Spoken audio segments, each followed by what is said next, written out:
Good afternoon, everyone. Good morning for those of you in other time zones. My name is Meagan Fallone, and I'm the founder and director of Step Up Advisors. I'm also the former CEO and currently a board director for the Barefoot College International. It's a pleasure to be here today to share a little bit about the work that I and my wonderful team have been doing over the last 10 years. And in the face of where we sit today, the need for all of us to continue to be as much learners as we are practitioners. So I wanted to really focus with you on some fundamental ideas that have been really, for me, at the heart of my decade-long journey with Barefoot College. And they're about this idea of learning, relearning, and unlearning as we go along in real time. And in particular, right now, these two ideas of positive deviance and radical collaboration as the means to moving our situation forward. Now, more than a decade ago, I stood in Dadaab refugee camp in Kenya. I will never forget that moment. There I was, a white girl from New Zealand, educated in some of the best schools and universities in the world, having been told by my father and my grandfather, in fact, every man around me, that as a girl, all things were possible for me.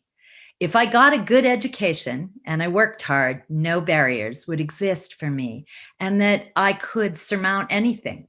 And I actually believed that. Yet there I was, surrounded by more than 600 young girls and women who had all crowded into that room to hear what my organization, Barefoot College, might be able to do for them. This young woman and the expression of learning, of yearning and wonder that her face really exhibits, this has stayed with me in a haunting way through all of these years. We spoke with that room about our ability at Barefoot to train anyone, regardless of literacy levels or formal education, to be able to become a solar engineer, to interface with technology, and to affect a greater level of personal safety for themselves, their camps, and their community, transforming in a way all the ideas that most people have of what is achievable as a woman, as a poor woman, as refugees whose flight from conflict, terror, and climate degradation had left them belonging to nowhere and having become largely invisible to the world. Years later, I watched a pretty extraordinary spectacle.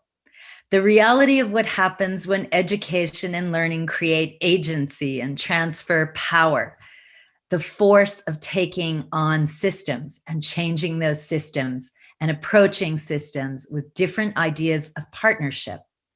We had opened the Barefoot College in Zanzibar in Tanzania in 2015 in collaboration with the government of Zanzibar, a handful of visionary philanthropic foundations and several multilateral agencies like UN Women and UNDP. And here we had achieved something completely unique at the time. It was certainly a model of radical collaboration. There were not any words for the experience of watching human beings, young or old, become the individuals they were always capable of becoming. It makes us realize the sheer magnitude of human capacity and brilliance we leave on the sidelines every day because of the mediocrity of our own thinking. I don't think I ever imagined that I would consider myself an educator or that I would spend my life designing and building opportunities for learning specifically for those left behind, left out, and underestimated. But somehow here I am. For nearly 50 years, the Barefoot College and in the last 6 years, the Barefoot College International has been a disruptor and working to redefine and reimagine what learning looks like, and more importantly, the purpose of learning for the rural poor. We've been committed to developing aspirations and agency, to redefining a new kind of rural professional, one who possesses competence, confidence, and self-belief. For most rural girls in the global South, they grow into women having been constantly told what it is they can't do, what it is they can't try, what barrier it is they can't cross by a father, a brother, or a husband. We first begin by teaching them two really simple words: I can. In fact, we make them yell those words from the bottom of their stomach. So with everything they do, they learn physically, mentally, and in every way spiritually to say, I can, and to take those things on. Now, in pre-pandemic circumstances, that meant a very, what I call high touch approach to teaching, so that self-discovery and mutual peer-to-peer learning takes place in proximity of each other in deeply human ways. Training illiterate and semi-literate women who have never had a formal education from across the global South, bringing them together from up to 10 countries at a time to live together for 6 months, none of them speaking the same language. Women from different regions could come together and master skills that built competence and practical problem solving. Simple things like learning to use a calculator, a joyous and transformational activity that transfers the power of your money to a woman. We used content that was specifically developed for those who cannot read or write, that's designed with them and for them in complex ways that help them understand more difficult concepts that can be conveyed now in easily and visual ways. They learned, most importantly, to be learners. Imagine they've never sat in a classroom. They don't even know what that feels like or what that discipline is. To learn to sit and to listen to each other, to share and to express themselves in safe places, allowing them to feel part of a large learning group, helping each other to problem solve. The learning has not been one way. We have learned so much about the way rural communities want and need to learn, about how ill-suited our formal education systems are for them, for the many needs of the rural poor, and how little innovation in education has happened to really address the most pressing needs of learning, critical thinking skills, citizenship, life skills, and healthy regenerative living practices, the very things that rural communities must and need to know now to protect themselves and to thrive. We tackle taboo content that disrupts the social constructs that many rural communities battle against, like patriarchy or fear of discussing menstrual and reproductive health issues. We use fact-based, concrete, substantive learning integrated with tactical approaches that help people to feel more self-reliant and independent, to pass on those values to children and younger family members. We have a rule after every class: you high five. That doesn't mean you did a good job. It means you commit to tell 5 more people what you learned. Our children's education programs have been a community-based model since their inception nearly 35 years ago. They've sought to address the many failures of the government system in India by ensuring community oversight and teachers who are committed and local, not absent. They've been powered by solar electricity for 3 decades nearly, and the graduates of the night schools have an overwhelming success trajectory, often becoming teachers themselves and village-level entrepreneurs. Worse, one of the biggest challenges we found is that parents so often are forced to learn by insufficient light, breathing in the toxic fumes of poor quality kerosene just to ensure that their children are learning. Our founding team created a vibrant children's parliament to exemplify principles of democratic process and responsibilities that come with citizenship and transparent decision-making. Across the global South, a shadow pandemic is brewing. It's a silent but deadly killer, and its A, B, and C variants are not the manifestation of a genetic composition, but the grades that children will simply never attain as their promise quietly and invisibly is curtailed. In South Africa, the school year has been delayed, curriculums are being trimmed, and accumulated gaps in learning point towards significant lower attainment levels and a loss of rhythm of learning, the loss of practice of learning. Nearly half of Latin America's 190 million children remain out of school as we speak, most with no ability for remote learning. The dropout rate is expected to be higher than 15%, with early pregnancy for young women on a vertical rise, just one of the many disproportionate effects on girls and young women that disruption to education will have at the hands of this pandemic. The disruption to education remains far, far from being equal in the North and South. On the same day that Mukesh Ambani became the fourth richest man in India, a female student in Uttar Pradesh, 15 years old, killed herself.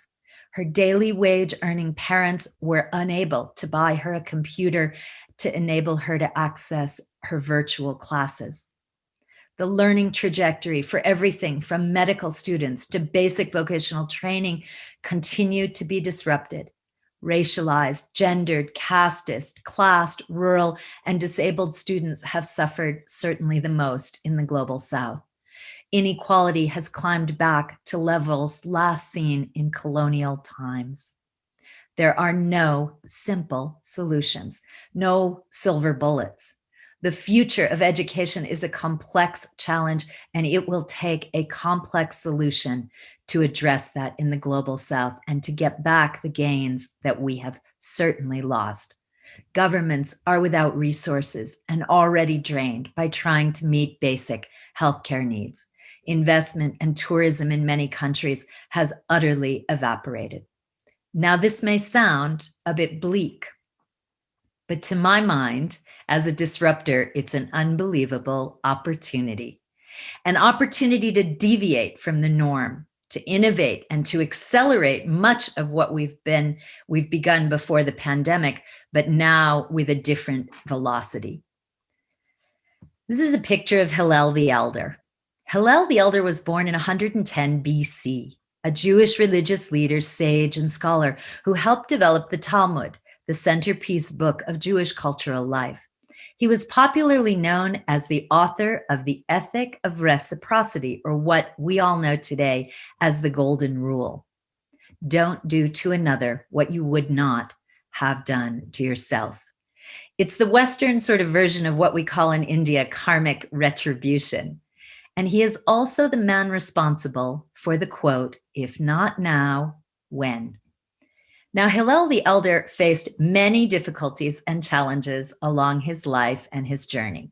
He sought many times to enter elite institutions of learning and was barred because he was an ordinary man. He had a progressive view on life, law, and culture.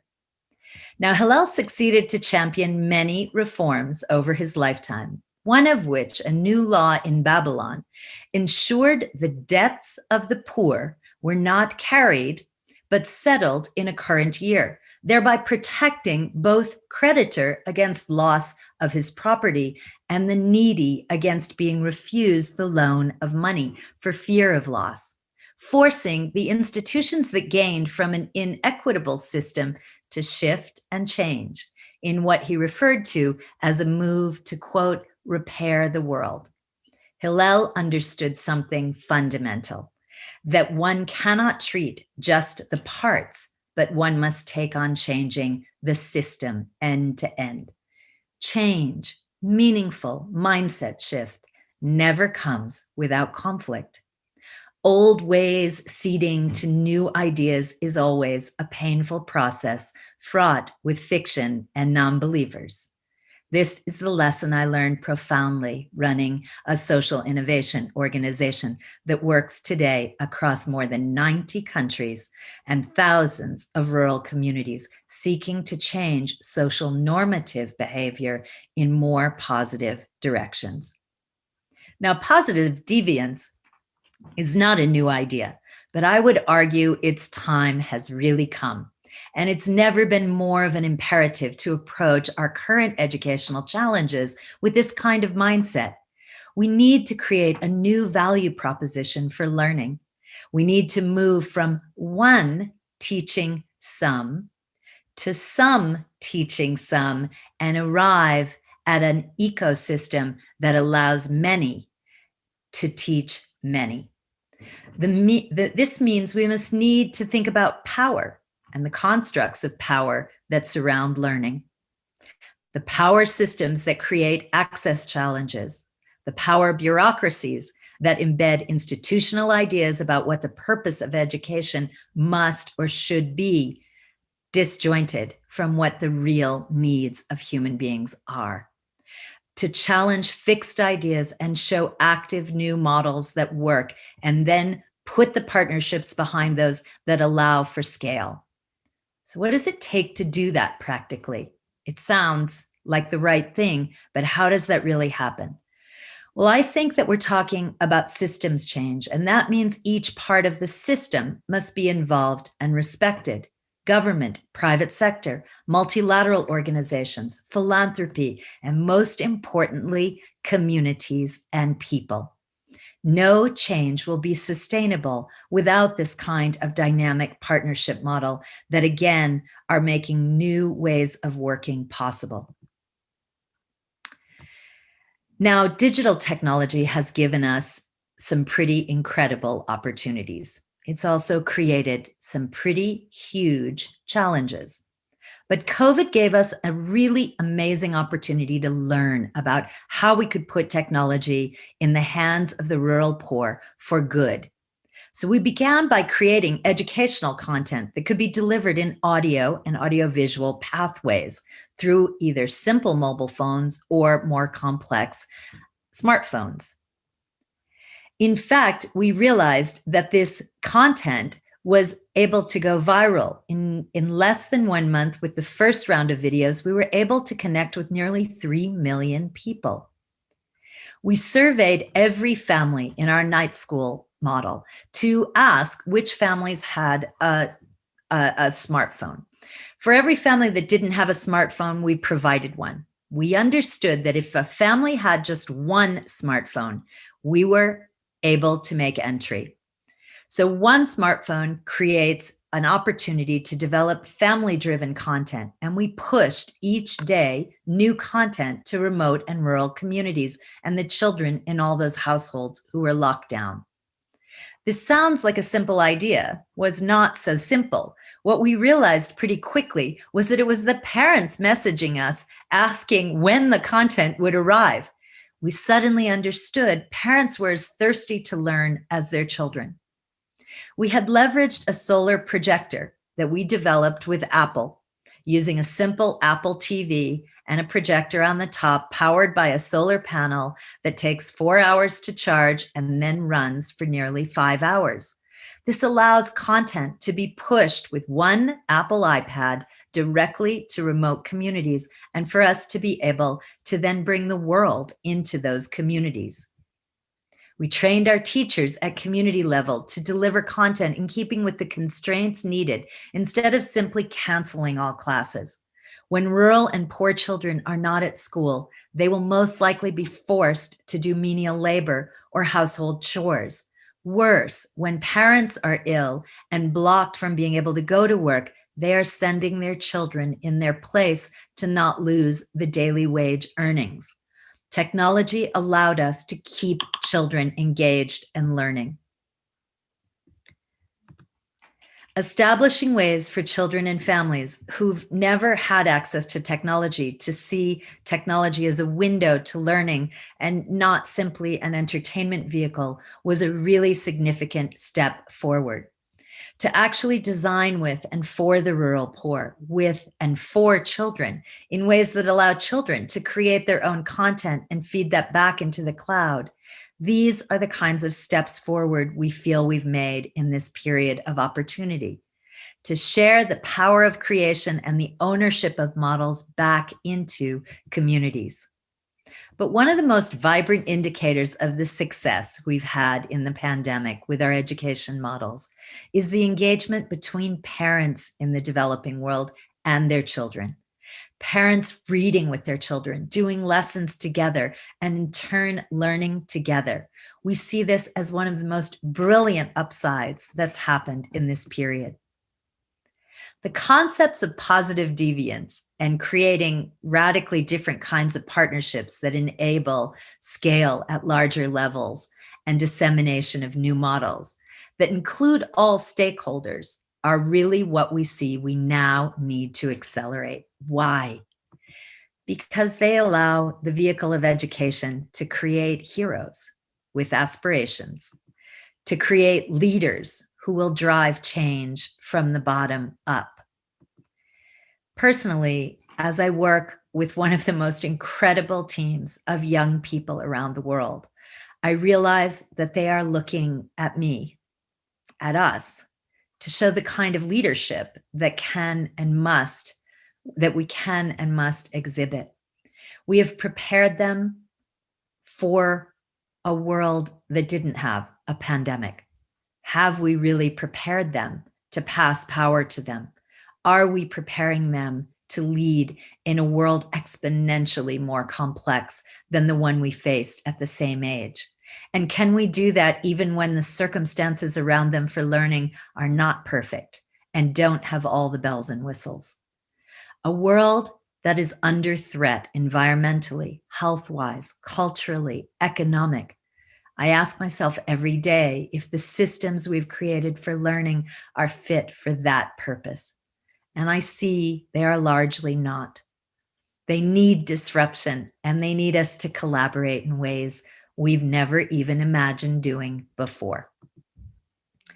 In the end, it's such a time of opportunity and a time to acknowledge the challenges are not equally distributed between the North and the South.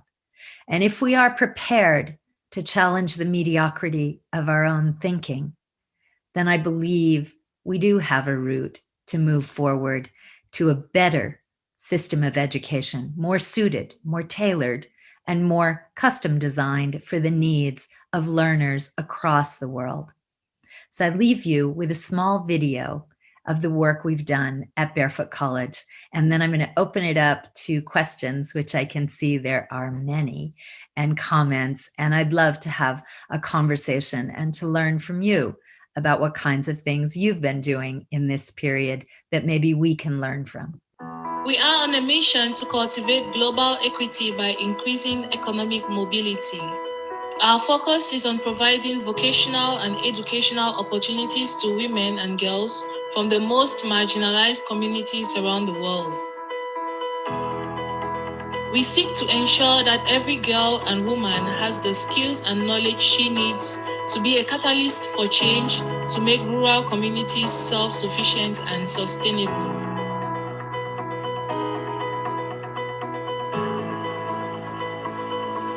The programs naturally address 14 out of 17 of the Sustainable Development Goals, while effectively serving rural communities in 93 global countries.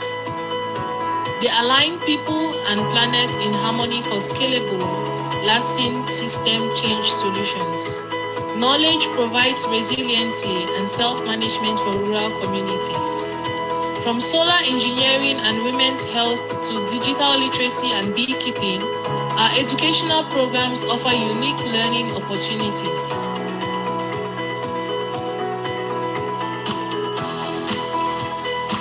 Putting women and girls at the heart of our work, Barefoot College International ensures they have the knowledge and skills that can help transform their lives, the lives of their families, and their communities. For people and for climate, solar-powered energy is a bright solution. Best known for our solar education, we train rural, semi-illiterate women, known as the Solar Mamas, on the benefits of and how to assemble, install, and maintain solar equipment. Once the Solar Mamas have completed training, they have the knowledge and skills needed to solar electrify their entire village. This comprehensive, inspirational program helps them grow into motivated agents of change.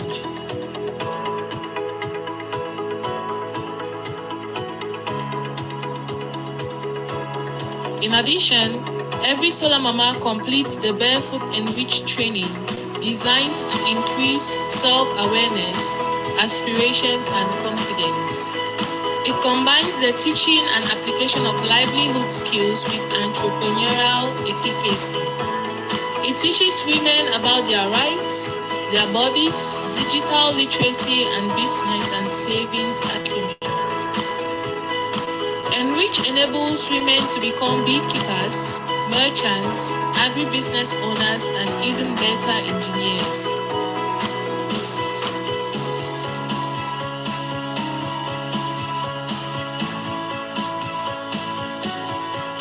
Women discover health-centered solutions together at Barefoot that ensure preventative and timely treatment of their ailments.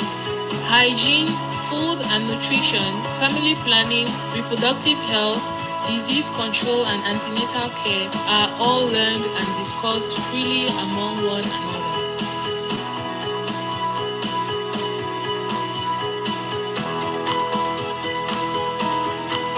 Today, access to education is vital to the health of rural communities and their economic uplift. That's why we run children's schools that take place during the night.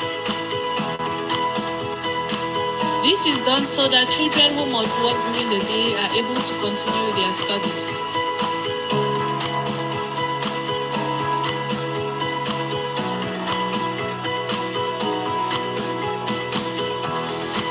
These digital community schools are in remote villages, often without grid electricity available, so they utilize solar-powered teaching tools that keep learning accessible. Our light systems and projectors are powered by solar energy used by local teachers. During the pandemic, programs like remote learning have helped to ensure that girls stay in school, keeping their lessons going at home through tablets and phones. Throughout the year, our Solar Mamas return to their villages after their own graduation. When trainees return home, they spread their new wealth of knowledge to their local communities, reaping the benefits of their learning to many others.